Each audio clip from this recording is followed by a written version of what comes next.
Hello, and welcome to From Planning to Prosperity, the podcast where we spotlight wealth management professionals who are shaping the future of financial advice and client service. I'm your host, Stephen Palmer, and today we are excited to feature Beth McCampbell from PDS Planning. Before we dive in, I'd like to start with a little background about Beth. So, Beth, what kind of first drew you into the wealth management space? What was it? What was it that attracted you? So I have an interesting story about how I started into the industry, which I can share a little bit more later. But I was previously in floral design and Okay. started as the receptionist here at PDS Planning. So it wasn't necessarily the wealth management that drew me in. It honestly was the regular steady job because I was working evenings and weekends a lot. Mm, But what has kept me here has been the relationships with the clients, relationships with the other coworkers that I have. Uh, that is the piece of really financial planning that I like the most. nice. Yeah, you got to be a good people person Yes.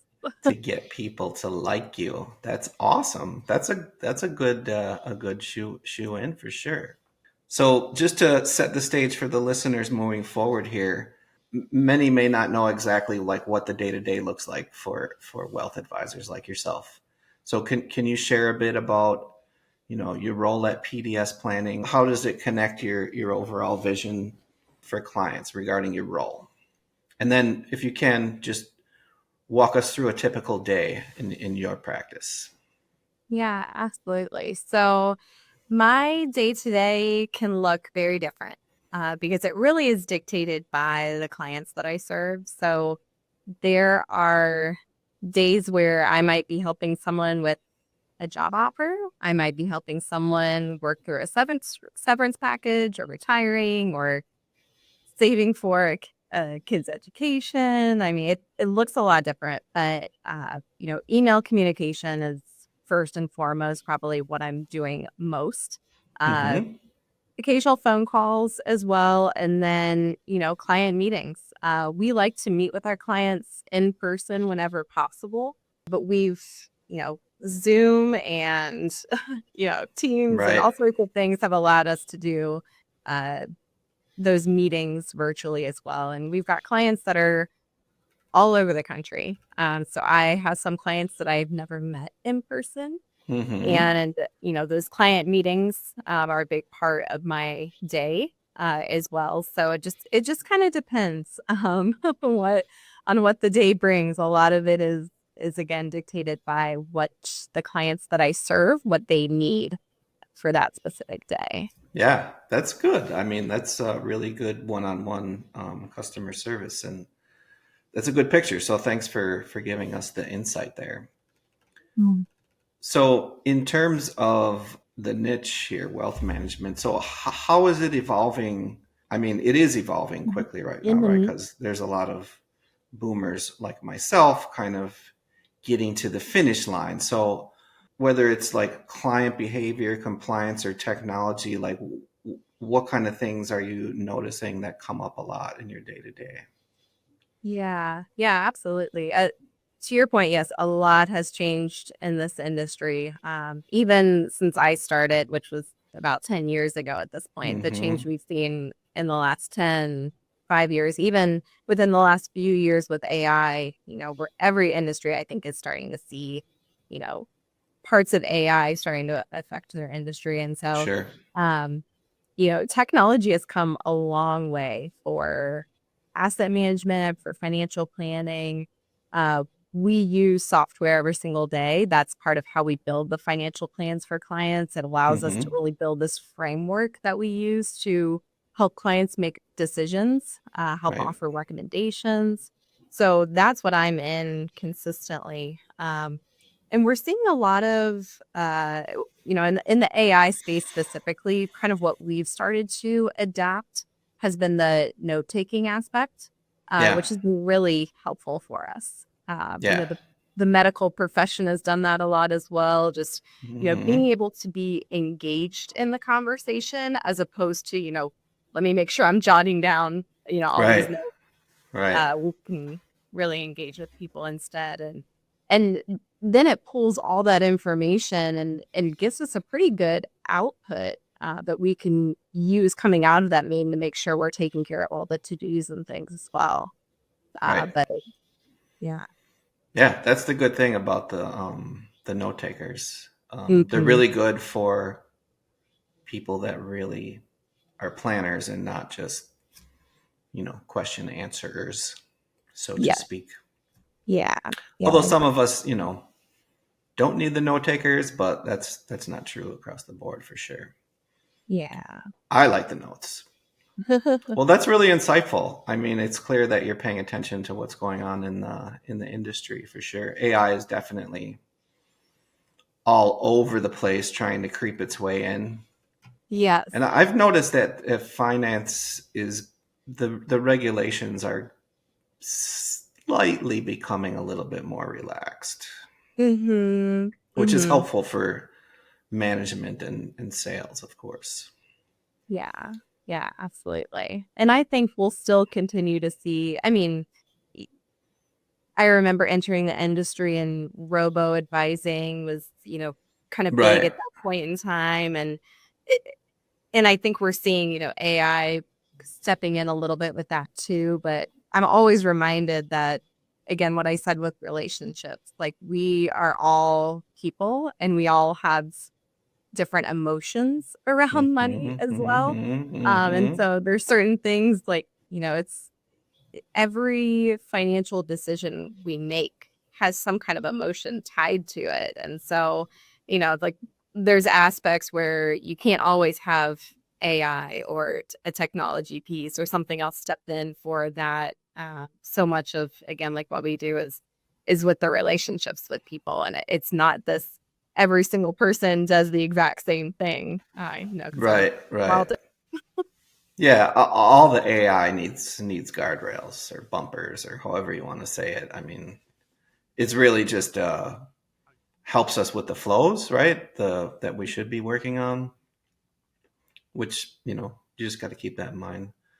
It's funny because even in my industry, marketing from an agency point of view, I mean, AI has always been there, but hmm it never had a label until Right. recently. Yes. So it's just like, yeah, it takes over a lot. Yeah. So let's flip the script here a little bit. So we like to celebrate wins that make all your hard work worth it. So do you have any success stories from a client or two that you like to talk about? Yeah, yeah, absolutely. I feel like this one is a hard for one for me to nail down because like this is what I do every single day. Like we have clients that have goals that they're trying to reach, and that's what we're doing. Yeah. So I'll have success stories that, again, span all the way from retiring to purchasing a dream home to, anything in between. So I specifically thought of there's one client that I'm working with this year, early 50s, retired at the beginning of the year. So, really retired early by Yeah. standard.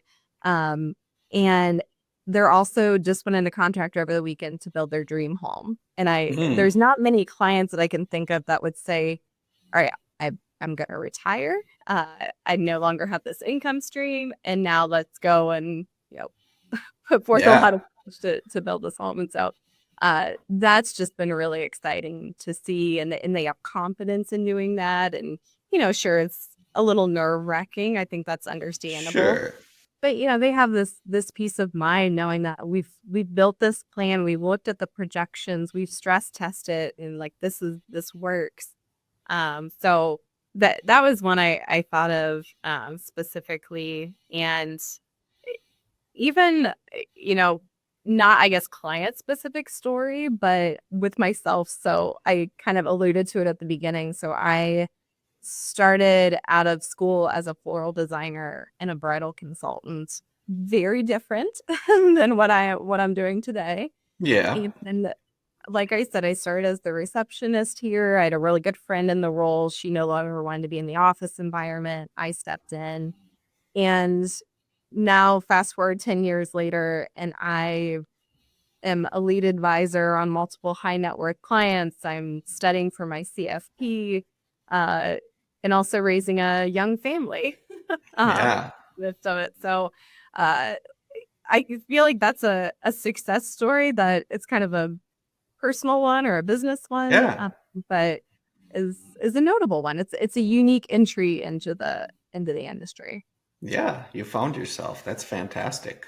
And you like it. It's really cool to like your career because It, I don't think too many people can say that on a daily basis. yeah, So, yeah. congratulations.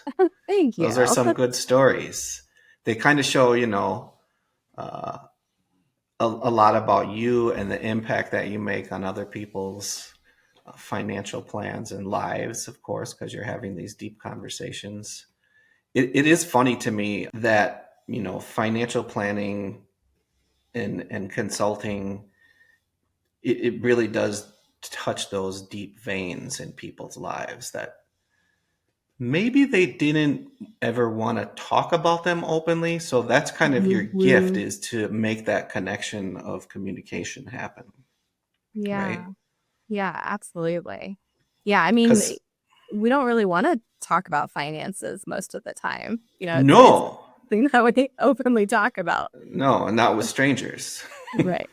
Right. Because you're strange until you become a friend. I mean, Right. we have a different, I think, relationship radar or whatever here in the Midwest. We're a little bit more friendly to each other, I feel, Indeed. than both of the coasts, right? They all have their different idiosyncrasies. That's cool. So, I mean, every business kind of has its challenges and stuff. So, what do you Mhm. think is really working well right now, and what's currently frustrating you in trying to grow your book of business, let's say? Yeah, yeah, absolutely. So, I think we've kind of touched on this already as well. Like technology is a wonderful thing, but it is challenging that not everything still kind of communicates with the others as well as we may want it to. I think that's continuing to evolve and improve. But yeah, we've got portfolio software, we've got planning software, we've got, just relationship management software, and in a perfect world, like all of that would work together and improve efficiencies for us. And they're starting to get there, but it's taking some time. So that can be challenging at times where you feel like you're kind of repeating yourself and having to notate something in 3 different places and, uh, that repetition, and, I again, because we're such a relationship focused and people focused industry, I mean, we can have a wonderful what we deem to be a wonderful plan for a client, and they agree, and, this is what we need to do, these are the steps we need to take to reach our goals, but we're all busy. Yeah. Um We've all got, these little computers we carry around with us all day long that are constantly Mm-hmm. pinging us with new information and, something that we need to draw needs to pull our attention away. And so it's hard because we can't execute everything for our clients. There's things that they have to do, steps that they personally have to take. So that's challenging, and part of that is a good challenge for us. It helps us to meet our clients where they are. So, Mm-hmm. if someone is like in my situation, young family, working full time, in school as well, like I need just very small baby steps. What are little things that I can do each day Right. that, can help get me to my goal, as opposed to trying to take on a whole list. If you give me a list of 10 things to do, I'm just gonna say, no, I can't hear it. So yeah, I think that's a challenge. It's a good challenge. It helps us to understand our clients better, and what Mm-hmm. works for Mm-hmm. them. So those are really good problems to lay out, and it's, they're real, right? They've been around forever.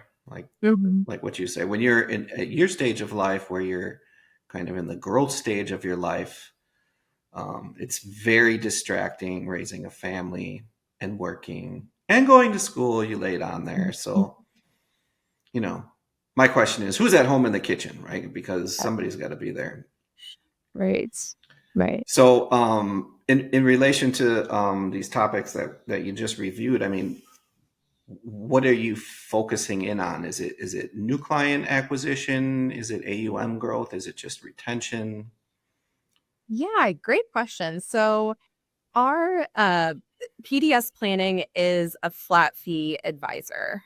So really AUM, pulling in more assets, like that's never been a focus for us. And another, I guess, exciting success story is PDS planning is celebrating 40 years in business this year. Oh, Uh, that's great. yeah, it's very exciting. And even from the beginning, we did kind of this flat fee, but there was also some of that, assets under management. We're going to charge a percentage of the assets that we're managing for you.